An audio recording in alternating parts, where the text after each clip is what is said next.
Welcome to the live chat on Together We Can, supporting mental health of volunteers during crisis. The first of 3 chats during this year's International Day campaign.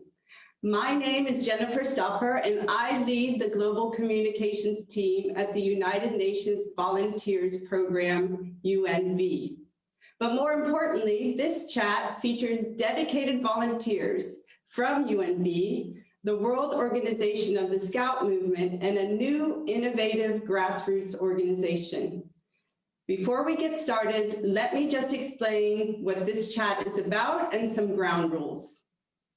There is a growing mental health crisis worldwide brought on by the current COVID-19 pandemic. All of us have felt the strain and the stress of the crisis, health issues, isolation, and changes in our lifestyle and security.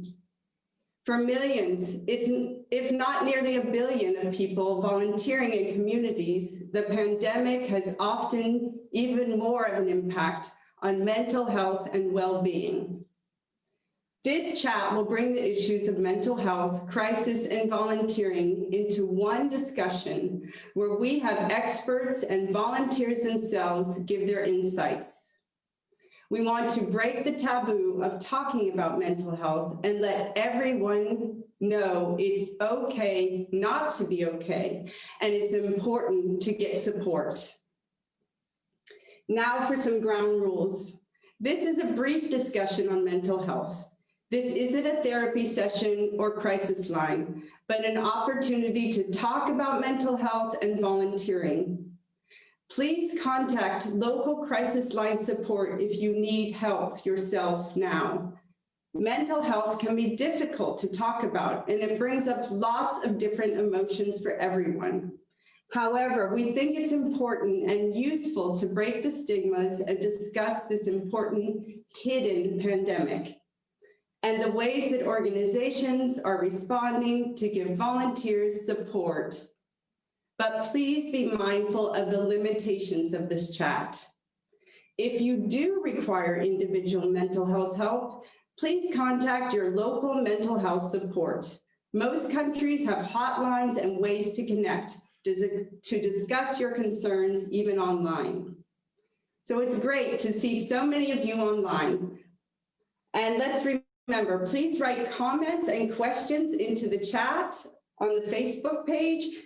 And if you don't get your question answered during the chat in writing or while we're chatting, we will be writing answers and comments afterwards as well. And now on to our speakers. Sit back, get comfortable, and let's chat. So let's go to Monica. Monica, introduce yourself and your work, your volunteer work for the Scouts.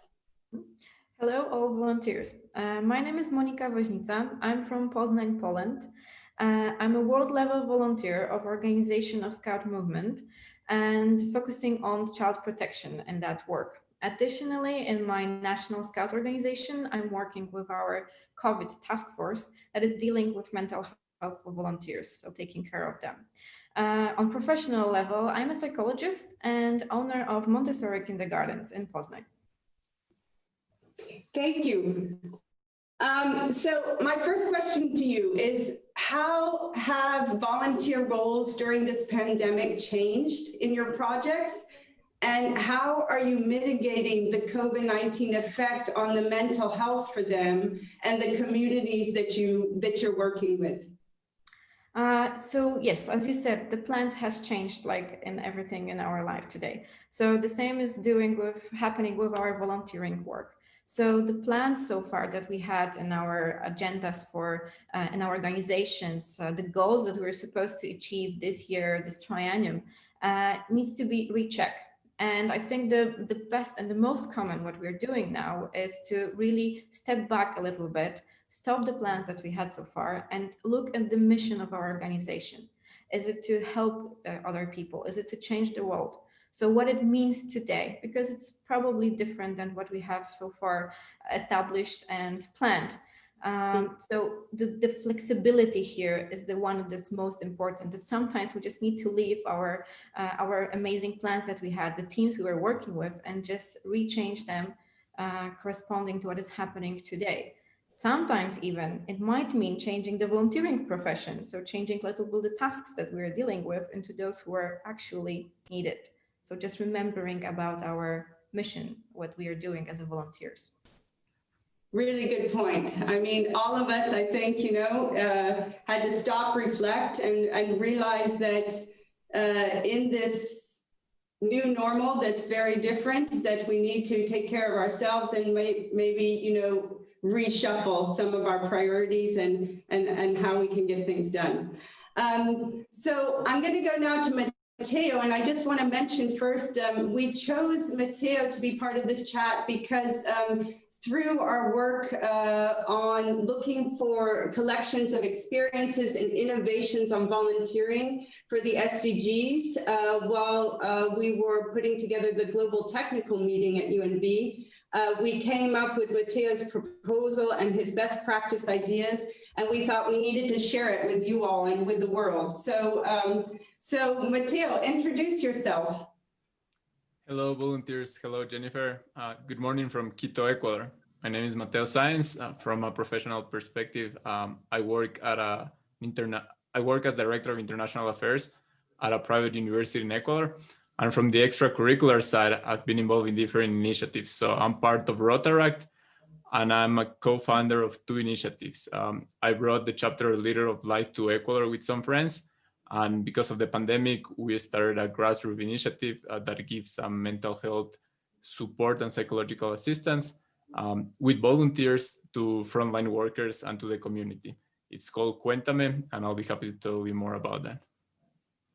Yeah, so why don't you just give us a bit more of detail about that? How did you get started with this new organization, and how does it actually work? Perfect. So the first idea we had was to work on early childhood development. So we were 5 professionals from different backgrounds that wanted to start this project, but then the pandemic came and we were not able to visit communities and do our work. We realized we had a strength as one of the members of the team is a psychologist, and we wanted to help the community from home. So we decided to launch this initiative, and we call for a group of volunteers and we train them. And what we do is we provide mental health assistance. So we'll connect psychologists with people that are needing this specifically, or there's a priority for frontline workers. So this is people working at hospitals, nurses, doctors, policemen, and we give them some different support depending on what they need. We also decided to open a more broader psychological support, which has to do with providing workshops on the importance of mental health. So those are 2 of the main areas we're working right now. Amazing. I mean, just pull up your bootstraps and start a new organization in a time of need. So that is really commendable.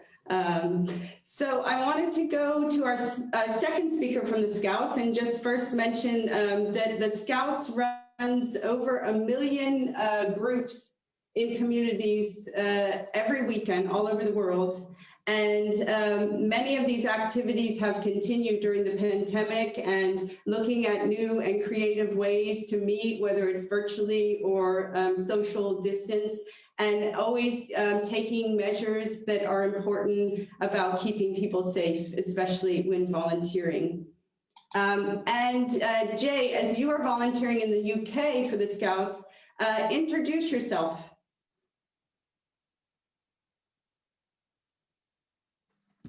Hi, I'm Jay. I'm a scout. I'm from the UK. My main role in scouting right now is running various projects around mental health and well-being, both in the UK and also globally. But my favourite role must be as a climbing instructor with the Scouts. But because of the pandemic, it's been somewhat limited recently. Professionally, I'm a mental health nurse and therapist that works with young people, kind of 8 to 18, that kind of age range. Amazing. Tell us why mental health is important for volunteers and how the COVID-19 pandemic has impacted their volunteering and also their well-being from your perspective. Yeah, firstly, I think why it's important, we need to take a step back and think about health in general. And health is a physical, a social, and a mental thing. And without those three aspects, we can't be healthy. And without having some sort of health in those three areas, as volunteers, we can't support others effectively. So we need to have some sort of stability in our physical, our mental and social life to be able to be the most effective volunteers we can be. And mental health is about how we think and how we feel. It's about how we see ourselves, but also the world around us. Mental health is inherently to do with our volunteering because it shapes who we are and it shapes how we volunteer and give our time to others. It in fact shapes why we are volunteers in the first place. The world has changed because of the pandemic, and the way we work and the way we volunteer has changed. So it's crucial that we take the time to think about our mental health whilst we volunteer. Perhaps some of us have got more time now to give to others. Perhaps some of us have got less time. Perhaps the projects that we have that have already been mentioned by Matteo and Monica have been changed a lot, and we've got to refocus and reprioritize what we do and how we do it. And for example, in scouting at the moment, and for a lot of places, instead of going on a camp at the weekend or a hike, perhaps now we are meeting online, which is wonderful because we can all come together. And actually, it's perhaps even more accessible than it ever was before in terms of getting to a meeting. But there are also, of course, massive barriers and lots of loss as well around the fact that you can't do the things that you were in the same way. And that sense of loss can really create a sadness in young people and really cause them to struggle. The way, in fact, we cope with our normal stresses of life before the pandemic has completely changed. Perhaps we coped by socializing or meeting with friends, and that's completely changed as well.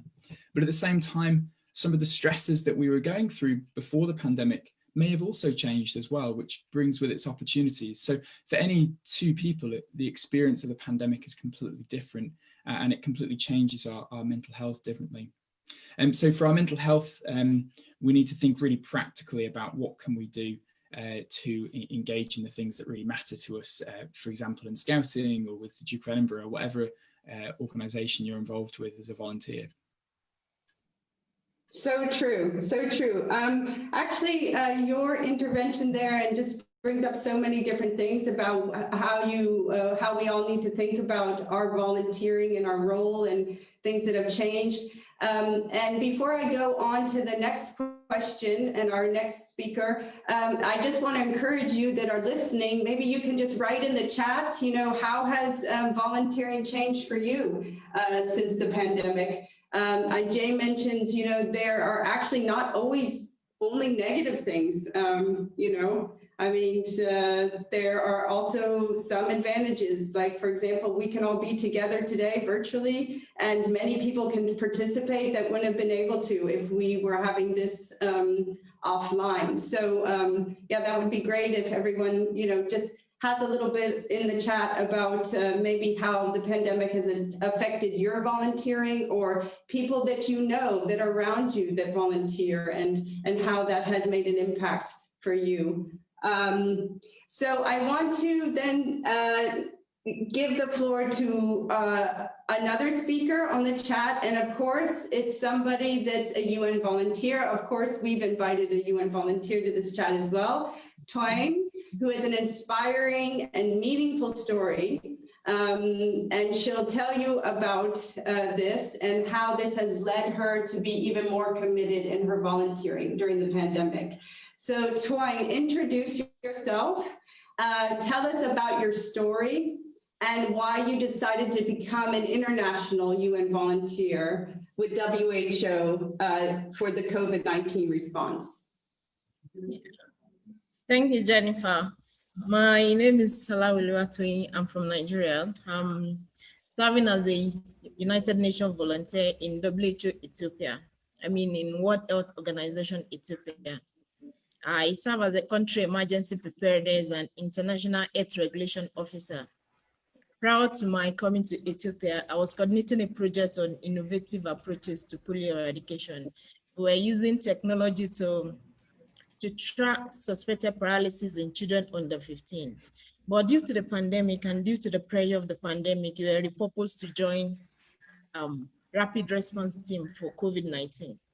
So I started from the airport. We were doing active surveillance, tracing contacts, screening people. And when they shut down the airport, I was sent to another LGA to join the rapid response team. At the LGA, we're also doing contact tracing, training volunteers to do house-to-house search for cases of COVID-19.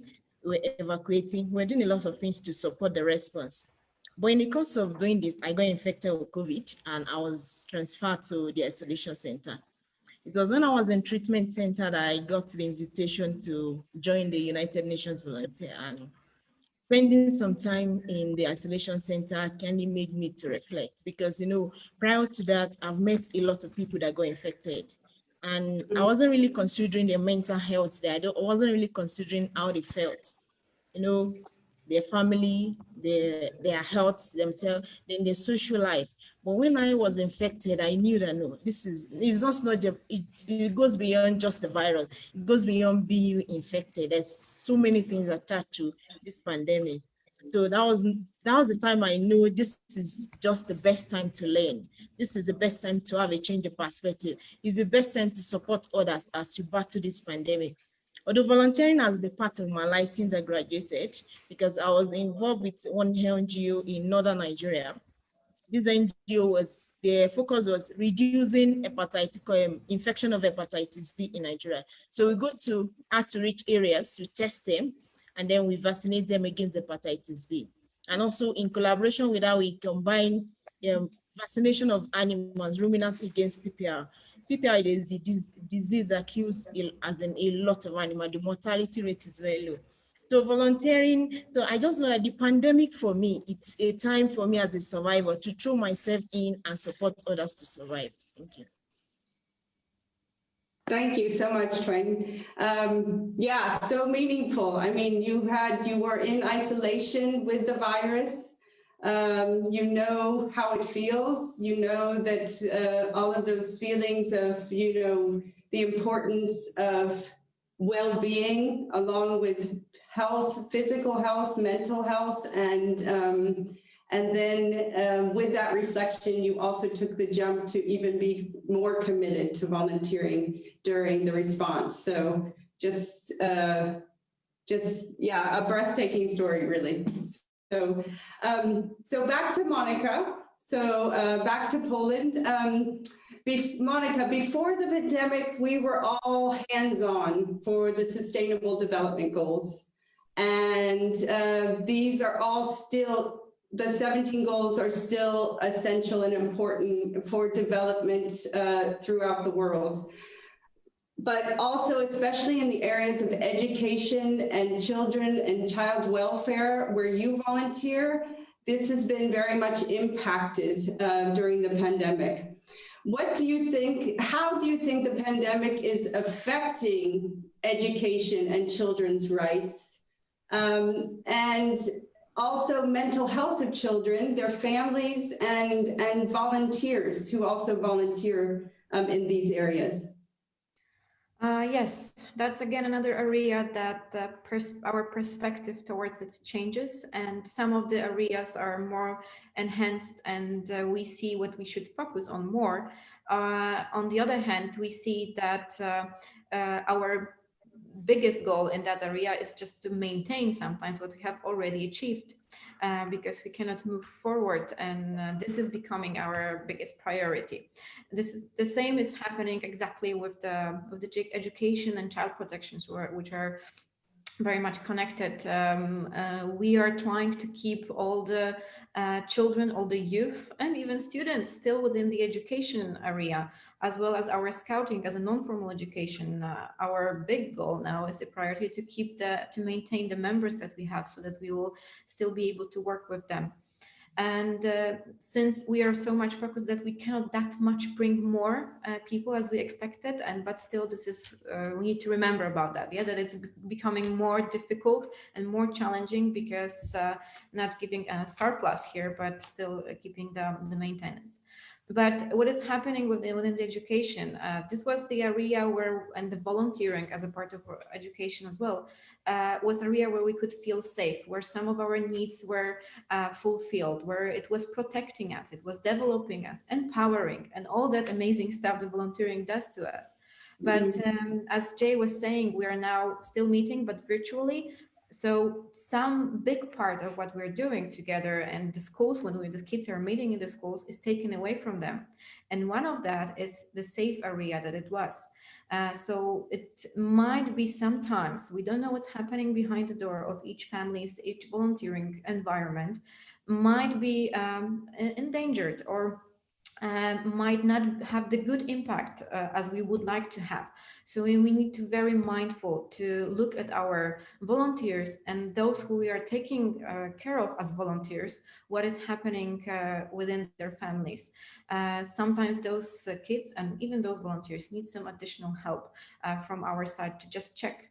And there are as well a lot of hotlines, a lot of services, but still they are no longer that accessible, and we don't have that much contact with each other to check what is happening on the other side.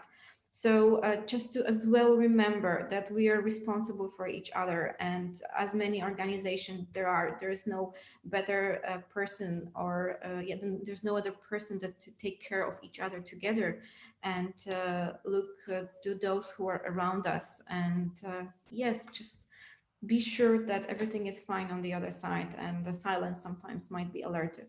So this is something that it's bringing a new perspective because of the pandemic, and bringing us a new level that we didn't have before. Really nice, Monica, thanks. It reminds us, to get in touch, to touch base and keep that community, even when it's virtual, and how important that is. And I noticed you used our tagline for IVD, together we can. You put together, and then you had something about we can, and that was all from the heart. So by accident, absolutely. Matteo, I'd like to ask you if you could give just some very concrete, maybe examples within your project at the moment of best practices around mental health, and what volunteers have done, what you've done for volunteers, and what have the general experience has been. Sure. So I'd like just to touch base on something that you mentioned and Jade mentioned. So the first thing will be, it's okay to not be okay. So recognize that, and that's really, really important. And the second part will be what Jade mentioned, the importance of this stability between the social, mental, and physical well-being. So that will be the first thing that I would recommend volunteers just to think about that. As Jay mentioned, if we are not fine, then we could not give our best. So that's something that we have been trying to take care of at Cuéntame. So our volunteer side works on a pyramid model system. So we have the first line of volunteers, and then there is a group of supervisors that give support to them in case they need it after any assistance that they gave. And then there is another group of supervisors that give assistance. So through this, we try to guarantee that volunteers are in their best conditions to support others. Nice. Right? Yeah. And then what I think it's important that volunteers will be doing at the community level is trying to focus on advocating the importance of mental health. That could be done through different workshops. So that's something that we realized while we were working, that people are not conscious of the importance of taking care of themselves.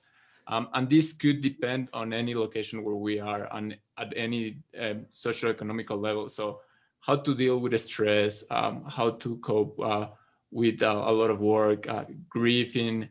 So different things that might be going on in any different location. So how to advocate for this, and the recommendation there will be try to work with different local initiatives. So worldwide, there is a lot of people working on mental health, so try to get trained with them and then advocate with the community. And the last point will be get ready to overcome any obstacles. So as volunteers, we all know that we might have something in mind, but things might change when we're executing. So just be resilient to change. So true, so true. And volunteers usually are very resilient. I think that seems to be in the DNA of volunteering in so many cases. So, and again, for you that are listening in, and you might want to just also add maybe some comments in the chat about your own experiences, about obstacles that you have overcome during your volunteering time during the pandemic.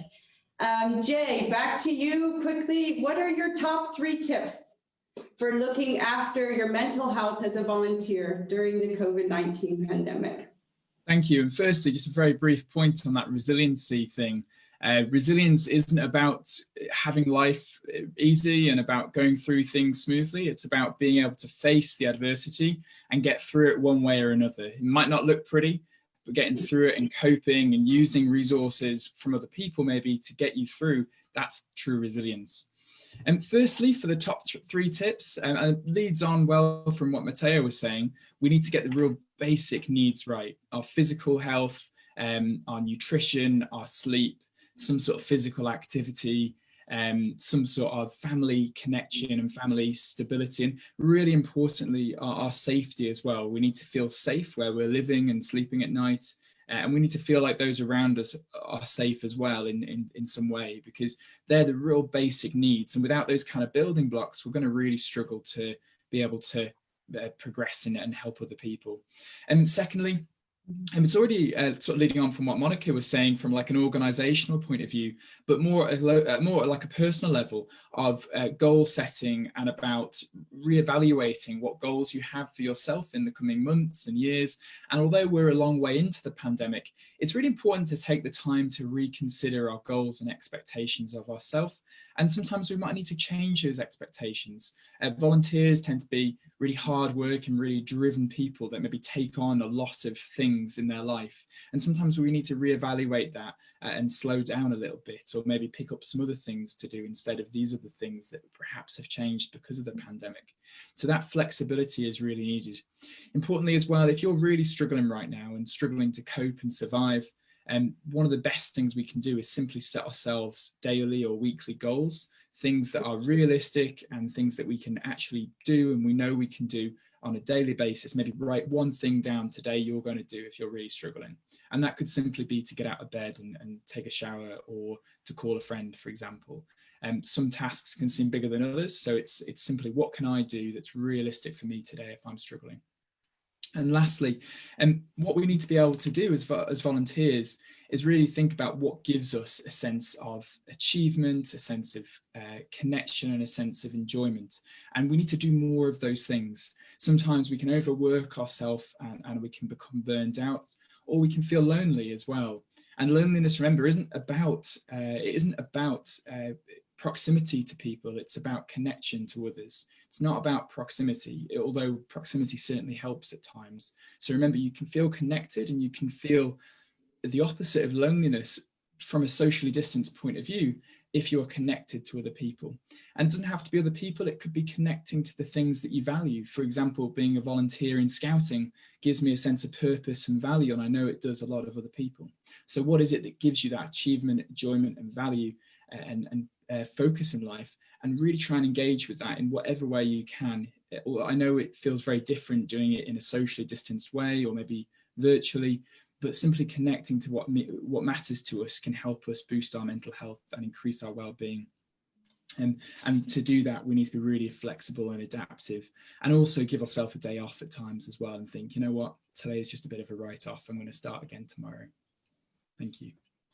Thanks, Jay. That was a lot in there, but a lot of positive, a lot of good tips. I heard about 20 tips, but I don't know, maybe we'll do a quiz afterwards to see. But yeah, so many things that are so useful. And also just to mention that WHO has many good resources on mental health during the pandemic. And if you go on their page, you can also, I just remembered that when you were talking, Jay, you know, some of the reflections on, you know, the routine, you know, get enough sleep. It all sounds what your mother or your guardian might say, but I mean, it does, you know, with the routine, it really tends to help. So thank you so much for that. So we'll go back to Twine, and Twine, since you're a UN volunteer, you're part of the United Nations system. You've had different volunteer assignments. What should international organizations and the UN do better to support volunteers during crisis? Yeah, the first thing I would recommend is like awareness creation and information sharing. As a volunteer, you must know the signs and symptoms of not just COVID, every other disease that is peculiar to where you're working. You must know how to do self-care, you must know the preventive strategies, and you must be fully aware of the risks that is involved in the work you're doing. Recently I had to support the COVID response in Somali region. So when I got there, I discovered there was a lot of mosquitoes, which I didn't know before I went there. So I was really concerned about malaria, about dengue, and some other diseases that mosquito can spread. So before a volunteer is deployed to any area, they must make sure he or she is fully aware of the risks. What are the things that happen? How do we cope? So in terms of orientation during deployment, during recruitment is very, very important before you're sent to your place of primary assignment. Then the counselor and psychosocial support staff must be in every organization for volunteers to reach out to at any time and any moment. Like in United Nations in Ethiopia, one of our UNV is a stress counselor. He just resumed and he has been very, very helpful. So, and he's always available 24/7. That means there should be a contact number that they can call anytime 24/7 that is available so that you can provide support for them in case they fall into a difficult time. So, and again, the welfare packages for volunteers, we will make sure that it involves insurance. Insurance must be an important aspect. One of our UNV traveled from Ethiopia to our home country and she got infected. So she wasn't really aware of what the insurance contained. She was calling, contacting a lot of people to really know what the insurance she has really cover her treatment, her drugs and everything. So the insurance package must be there. And again, rest and recovery. Rest and recovery is very important. When you work on the field, especially in difficult areas, 6 weeks maximum, you should come back to refill, come back to rest, come back to make sure that you have enough to continue the work. Then opportunity to be in constant touch with your family. When I came into Ethiopia, it was the time when the internet was down and there was no communication. So every organization must make sure that volunteers can communicate with their family. And most importantly, no matter what you're doing, no matter where you're volunteering, the organization must provide the means that volunteers will know they are part of the greater cause. Being part of pandemic, leaving your home country or leaving your town or anywhere to be a volunteer, you must have this thing that I'm doing something that will make impact, which is very, very important. So true. Thank you so much, Twan. I think, the getting information, how you mentioned, being informed, also, correct information. I mean, you're surveying WHO and the fight also for verified information about the pandemic, about health, about symptoms is also really important.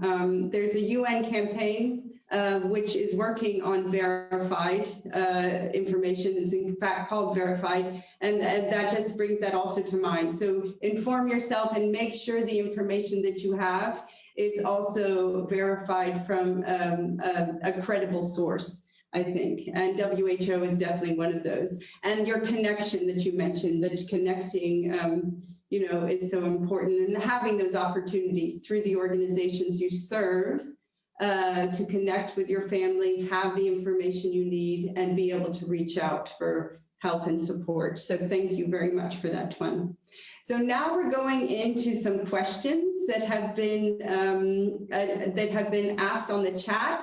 And if there's any of you who would like to actually write in any additional questions, I think we have some time to take a few more after the ones that I've already received.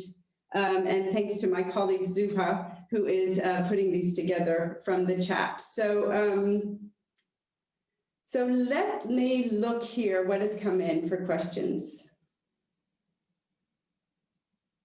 Let me go straight to Tuan, because you were just with us talking about organizations. So the question is, Tuan, why did you decide to volunteer in this challenging time? What actually motivated you? Yeah, What was that moment where you said, okay, I'm ready to take on this new challenge? Yeah, as I said earlier, one of the things is that prior to my volunteering, prior to my getting infected, I've interacted with people that were infected.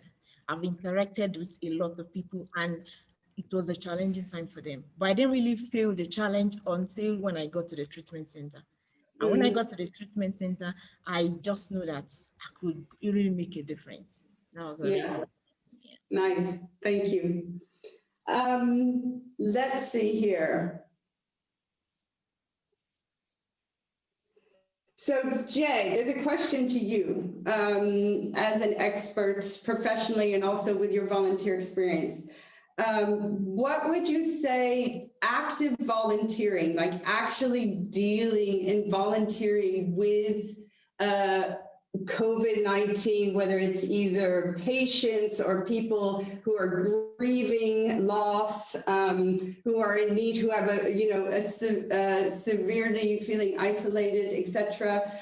What have you seen are the biggest effects on mental health?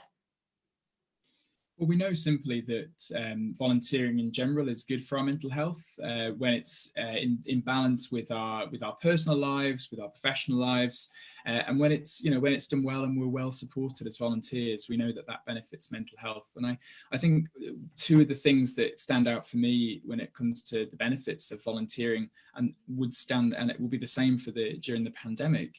The first one is that sense of helping others gives us a really great sense of purpose. And although we do it for other people, it does benefit yourself. It gives you a sense of purpose and direction, and it helps you to see your own place in the world. It feels like you are being a valuable person, a valuable human in our community. And secondly, as well, volunteering and supporting other people, especially when they're vulnerable, especially at a time of need, you can feel a real sense of connection to that person, which whilst will also reduce their loneliness, will actually reduce our own loneliness as well and give us a greater sense of connection to them too. So I think there's a mutual benefit on multiple levels for why volunteering, especially during a crisis such as this, is good for our own mental health. Thanks so much.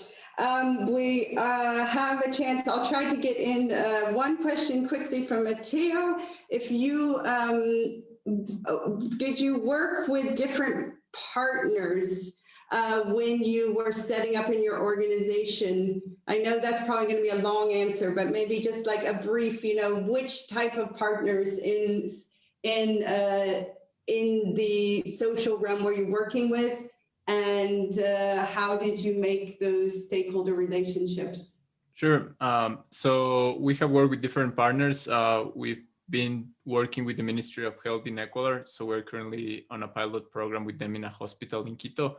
But we also needed to work with psychological clinics so we could refer cases that will need extra support. So we have some partners there. And then we also have been working with Rotary so we could promote through a bigger network the importance of mental health. So those might be like the three main partnerships we have had so far. Thanks so much. And again, if you keep questions coming, it's fine, because after the chat, we will be able to also continue answering. Wow, that flew by. Before we conclude, I just want to remind everyone to engage in our international volunteer activities on social media, making sure to use the hashtag #TogetherWeCan and show appreciation and support to volunteers everywhere during this really important time. It's a very unusual year, and even for IBD. And in conclusion, I just want to have a huge thank you. Thank you to the speakers who are not only very engaged in volunteering during this pandemic and difficult time, but who have really taken the time to be here on this chat, to express and talk to you about their experiences. And yeah, thank you very much, all of you. And I'd like to also thank the team here and at the World Scouts. And a shout out to Zuha, Jens, Pauline, Nina, and Alba. And it's been really enriching and meaningful. And most importantly, take care of yourselves and stay well. So thank you very much. And this concludes the chat. We'll see you next week, Friday, for chats 2 and 3. Thank you. Bye. Bye, everyone. Thank you. Thank you. Thank you. Thank you. Thank you, volunteers, for your response to the COVID-19 crisis. Thank you for being at the front line of medical, community, and social responses to COVID-19. For meeting the challenges for the people and for the planet. For making sure everyone stays safe during COVID-19 crisis. Thank you for being there whenever we needed you. Thank you, volunteers. We love you. We love you. We love you. Let's celebrate International Volunteer Day this year. And thank all volunteers for their efforts, despite all the challenges at hand.